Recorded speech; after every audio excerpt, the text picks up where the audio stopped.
ଇ ମାସର EMI ସରିଲା, rent ସରିଲା, କରେଣ୍ଟ ବିଲ୍ ସରିଲା, ଫୋନ୍ ବିଲ୍ ସରିଲା, ହେଲେ ବି 10,000 ବୋଲୁଛି ଏ ମାସରେ ସେଭିଙ୍ଗସ୍ କରିବା। ଏ ବସ୍, ଇଏ ସେଭିଙ୍ଗସ୍ ପାଇଁ ଭାବୁଛି କ'ଣ ପୁଣି ଏ ମାସରେ ବି? ହଁ, ଏ ମାସରେ ସାଲାରୀ ବଢ଼ିଲା ପରେ ଲାଗୁଛି ବାୟା ବାୟା ହେଇଯାଉଛି। ଗୋଟେ କାମ କରେ, ତାକୁ କ'ଣ ଗୋଟେ ପ୍ରୋବ୍ଲେମ୍ ଦେ। ପ୍ରୋବ୍ଲେମ୍? ଗୋଡ଼ ଭାଙ୍ଗିଦେବା। ଆରେ ଏତେ ବଡ଼ ପ୍ରୋବ୍ଲେମ୍ ନାହିଁ ମ, କ'ଣ ହେଲେ ଛୋଟ ପ୍ରୋବ୍ଲେମ୍ ଦେବା। ହେଲେ କେଉଁ ପ୍ରୋବ୍ଲେମ୍ ଦେବା? ଲ୍ୟାପଟପ୍ କ'ଣ ହେଲେ ପ୍ରୋବ୍ଲେମ୍ ଦେଇଦେବା। ହଁ,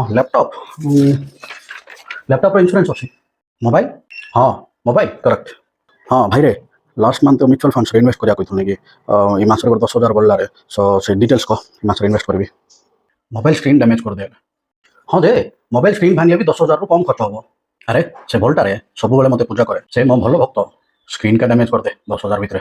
ହଉ କରିଦେବା। Mobile screen damage. ହଁ ଟିକେ ରହ, ମୁଁ ଏ ଡିଟେଲ୍ସ ନୋଟ୍ କରିବି। ପେନ୍। ସ୍କ୍ରିନ୍ ଗଲା। ପ୍ରତି ମାସ ସେଭିଂ କରିକି ଗଲା ବେଳକୁ କ'ଣ ଗୋଟେ ମୋର ଦରିଦ୍ର କେମିତିକା ହେଉଛି। କ'ଣ ଭଗବାନ ମୋ ସାଙ୍ଗରେ କେମିତି ସବୁ ହେଉଛି। ସେ ପଚାରୁଛି କାହିଁକି ଭଗବାନ ମୋତେ କାହିଁକି ହେଉଛି ବୋଲି। କ'ଣ ଏବେ ତାକୁ ଏକ୍ସପ୍ଲେନେସନ୍ କରିକି ଦେବୁ ନା କ'ଣ? ଆଉ ଗୋଟେ 2 ମାସ ପର୍ଯ୍ୟନ୍ତ ତାକୁ କିଛି ପ୍ରୋବ୍ଲେମ୍ସ କ୍ରିଏଟ୍ କରନା। ପାପ ତା ବୁକ୍ଟା ସାଇଡ୍ କରେ, ନେକ୍ସଟ କାର୍ ବୁକ୍ ଅଛି ଓପେନ୍ କରେ।